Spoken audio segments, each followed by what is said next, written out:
안녕하십니까. 자비도량 주지노입니다. 오늘의 본문은 열방경에 나오는 가르침인데요. 어떤 가르침이냐 하면 내가 나에게 자비심을 일으켜라, 이러한 가르침입니다. 여기에 어떤 의미가 있으며 또한 자비심을 일으키는 방법에 대해서도 함께 설명드리도록 하겠습니다. 열방경에서 내가 나에게 자비심을 일으켜야 한다는 가르침은 불교 수행의 핵심 정신인 자비를 타인을 향하기 전에 먼저 자기 자신에게 향해야 한다는 깊은 통찰을 담고 있습니다. 이 가르침은 진정한 자비는 자기 연민에서 출발한다, 이러한 불교적 심리와 수행 원리를 함축하고 있는 거죠.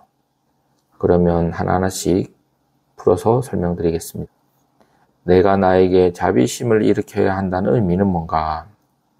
자기 자신을 괴롭게 하지 말라는 가르침입니다. 열방경에서는 다음과 같은 취지의 내용이 전해집니다. 자기 자신에게 자비를 베풀지 않는 자는 어찌 남에게 자비를 베풀 수 있겠는가? 이러한 구절이 있는데요. 이는 자신에게 너무 가혹하거나 자신을 미워하는 마음으로는 진정한 자비의 마음을 낼 수 없다는 뜻입니다. 불교는 고통의 원인을 아집이나 악연, 집착으로 보지만 동시에 자신을 무가치하게 여기는 태도도 어리석음으로 봅니다. 그러므로 수행자는 자신의 고통도 부처님의 자비로 바라보아야 하며 자기 자신에게도 부드러운 마음을 내야 한다는 것이죠. 열반은 자기 해방입니다. 열반이 무엇이죠? 바로 괴로움의 소멸이자 모든 집착과 번뇌를 끊어버린 해탈이지 않습니까? 그러나 자기를 미워하거나 억압하면서 수행을 하면 오히려 마음속에 또 다른 억압과 번뇌를 키우게 됩니다. 그래서 부처님께서 가르쳤습니다. 자기 내면의 연민을 일으켜야 한다. 그리고 자신의 무지, 집착, 상처, 어리석음을 마치 아픈 아이를 돌보듯 돌봐야 한다, 이렇게 가르쳤습니다. 그래서 자비심은 자기 자신을 일으키는 방법인데요. 그러면 어떤 방법이 있느냐 하면 첫 번째, 자신의 고통을 정직하게 인정하는 것입니다. 나는 괴롭지 않다, 참아야 한다는 식으로는 되지 않습니다. 그러한 것을 억누르지 말고 내 안에 있는 두려움, 외로움, 죄책감, 미움 등을 있는 그대로 알아차리는 것이 바로 자비의 시작입니다.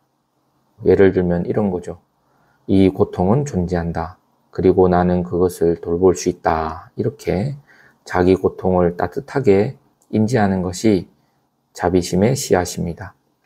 두 번째, 자기 비난이 아닌 자기 이해의 마음을 갖는 겁니다.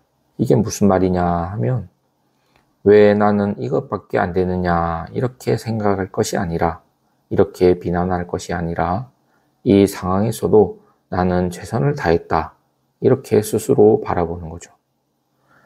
이것은 비굴한 자기 합리화가 아니라 진정한 자기 수용인 거죠.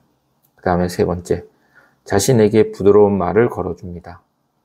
명상이나 일상에서 이런 말을 자기에게 반복해서 해보는 거죠.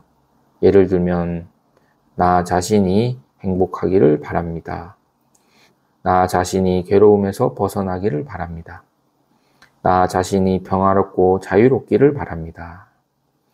이러한 문구를 마음속으로 반복해서 하는 것을 메타 명상, 자비 명상이라고 합니다. 실제로 자비 명상, 이 메타 명상을 하게 되면 자기 비난은 줄어들고 스트레스를 낮춘다는 연구 결과도 나와 있습니다. 이러한 말을 스스로 계속해서 자기를 위해 해보시기 바랍니다. 그 다음에 몸과 마음을 돌보는 행동을 하는 겁니다. 어떤 것이 있냐 하면 충분히 쉬어주는 겁니다.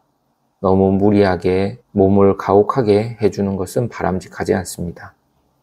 스스로에게 따뜻한 차를 대접하거나 산책을 하는 겁니다. 그러면 자기를 돌보게 되는 거죠. 그리고 매일 시간 날 때마다 본인에게 일어났던 감정을 글로 써보는 겁니다.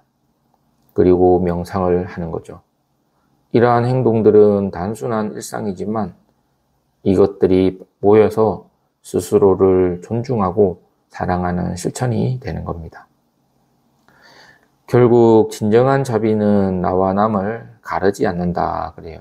그래서 불교에서의 궁극적인 자비는 다음과 같은 깨달음을 동반합니다. 나도 괴롭고 저 사람도 괴롭구나.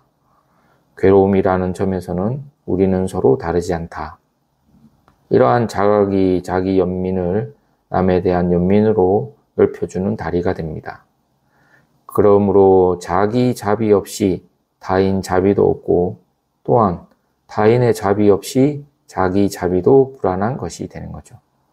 그래서 열반경에서 내가 나에게 자비심을 일으켜야 한다는 가르침은 수행자가 먼저 자기의 고통을 진실하게 바라보고 따뜻한 마음으로 스스로를 품을 때 비로소 진정한 자비를 세상에 전할 수 있다는 가르침입니다.